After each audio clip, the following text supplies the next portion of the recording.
back to FasTrax Cars. I'm Kevin Matlo, and I've got Dwight here with an absolutely incredible 1961 Impala. Dwight, welcome to my show. Nice to talk to you. Yeah. Tell me a little bit about your car. Well, it's a 61 Pro Street. Was built in Vancouver originally. It's a Tennessee car originally, and the main build was done by a gentleman in Vancouver. Yeah. It's got a crate engine, 454 engine in it, Right. 700 R4 transmission, and 377 gears in the rear end with 20-inch rear wheels and 18-inch fronts. Right. It's got coilovers on the front and air on the back. Upgraded stereo. The ones that look like vintage, but they're not. Yeah. I don't know. It goes pretty good. Yeah. So this is a resto mod. It's not Yeah. not factory. Yeah. Which is awesome. I mean, you got guys who it's got to be all stock. Guys who restore them as a modification. They're all good. Yeah. My dad had a 64, like I mentioned before, Impala. It was virtually all stock. So when I saw the Impala, I had to talk to you. Yeah. Had to talk to you. I've got a few collector cars, and I always said right from the 1960s when this car came out, if I could ever find a good 61 Impala bubble top, I was going to buy it. And so when this one came up, I grabbed it, and that's how I got it. And it's still my favorite car of what I have. What else do you have? I have a Cutlass Supreme convertible. Yeah. I have a Dodge dually, one-ton dually that I really love. Okay, that's I bought brand new, and it's now a collector vehicle. And I've got a 71 Triumph Bonneville, and a bunch of a 78 CJ7 Jeep. Excellent. With a V8 in it. Yeah. It's all original. That's fantastic. A few items, but this is the one. This is the most pricey one of the bunch. This is the one. This is the one. Yeah. So you say it's a crate engine. I think you mentioned horsepower. What's horsepower on that? It's about this one. It's got the headers and it's got the big 4-barrel. It's about 430, I think it is horsepower. 430. Yeah. There's 350 to standard, and then the upgrades makes it above. I believe it's in around 430. I wouldn't swear to it, but that's what they told me when I bought it. Yeah. Well, that's fantastic. And the car weighs about 3,200 pounds. I'm not sure what the weight is. It cruises beautifully on the highway. That's what I like about it, because it's got the 700 R4. So I got 377 gears. So if I want to go from 0 to 80 mile an hour in a hurry, I still can. Yep. And it's the shift kits in the bottom. But when I pull out on the highway and I get up into overdrive, I'm doing 75 mile an hour at 2,000 RPM. Wow. So I got both. I got the best of both worlds. It's a cruiser. I can cruise to Calgary and back or wherever and get decent mileage. Yeah. At the same time, I can get down the quarter mile pretty quick too if I want to. I'm getting old enough that I don't do the quarter mile much anymore. Well, you're still young enough. You're still young enough. And the transmission's a 700 R4. Okay. Yeah. GM. 700 Yeah. Automatic. Yeah. Four-speed automatic. Yeah. And brakes on it. There are what's the brakes Corvette. on? It's a Corvette brake system. Okay. Everything on it is Corvette. Okay. Right from the basic unit right to the drums, and they're oversized drums. If you look at them in the pictures, everything. She stopped. You can stop her on a dime. That's great. That's a big thing. You get going really fast, lots of power, but can you stop? In the old cars, you never could stop them. That's true. And again, these cars are a weighty car. You get some weight, get some inertia behind it, and they're a little harder to stop, so you need some good brakes. Yeah. And so they're all discs all the way around, back and front. Yes, and they're large, very large. Yeah. Slotted drums. If you're an automotive enthusiast like we are, like, comment, subscribe, and don't forget to turn on the notification bell so you're alerted when new videos go live. And the suspension, it's adjustable? Yeah, it's got coilovers on the front and air on the back.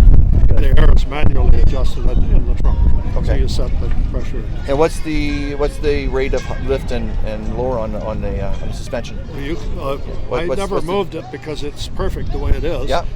But there's a fair bit of lift. I would say a couple inches on the front and probably 3 or 4 inches on the back. I can pick it up quite a bit more than it is. Excellent. On the back if I want to. Wonderful. But the ratio is good. I run 40 pounds in the back, and it seems to sit just about right at the 40 pounds. It feels like it sits a little low on the front, but when you move it up, it doesn't. It's not right. It doesn't ride right. Yeah. When I first bought it, I thought there's a half a dozen things that I'd like to adjust. Yeah. And everything I adjusted, I ended up putting back where it was. So they'd done it right. They had it right. They dial it in. Yeah. They dialed it in. Yeah. Paint is It's 10 years old. Yep. But it's a quality paint job. It was painted about 10 years ago. Yeah. The fellow that owned it in Vancouver did the basic work. And how I got it is he retired. He's my age or a little older maybe. And when he retired, he moved into a condo and it wouldn't fit in his garage. So it's 22 feet long. That'll do it. Oh yeah, they're a long car. Yeah. They're a big car. It's considering a two-door. Yeah. They're a long car. And you went with black. Yeah, we did. You did, yeah. There was 3 of them done at the same time.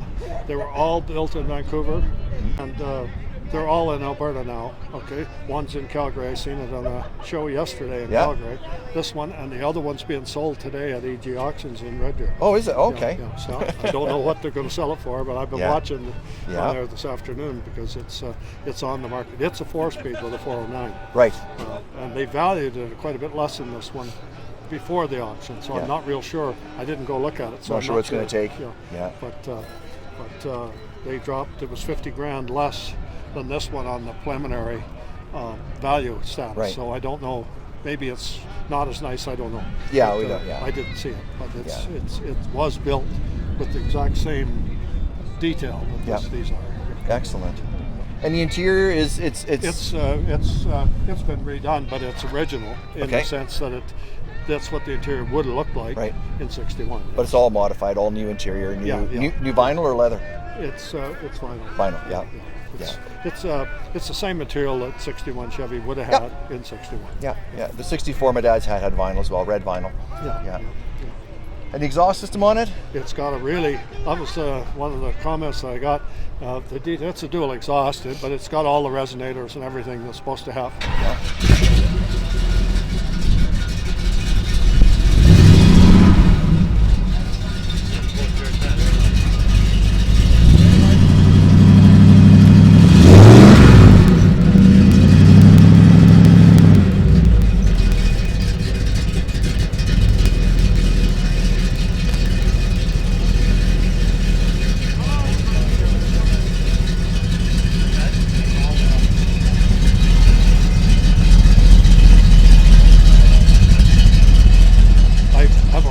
In the exhaust business in Sherwood Park, and the first thing he looked at when I showed him the car was the exhaust, and he said, "Man," he said, "they actually put a decent exhaust on this one." He said, "Normally that's where they cheap out. Okay, when it comes to the end of a build, the exhaust gets cheaped out." He said, "This one," he says, "got an exhaust that will last for the life of the cars." That's excellent. So Excellent. Wonderful. It's one of the very few cars that has air conditioning. Okay. And it has tilt steering, a couple things like that they don't normally see on 61. Right. And they didn't build many SSs in 61, so it's kind of the first year for Super Sport models. This isn't a Super Sport, but if it was, it'd be worth a ton more. A ton more. Yes, you betcha. You betcha. All right. Thank you so much for showing me your car. I do appreciate your time. I'll look on FasTrax for the video.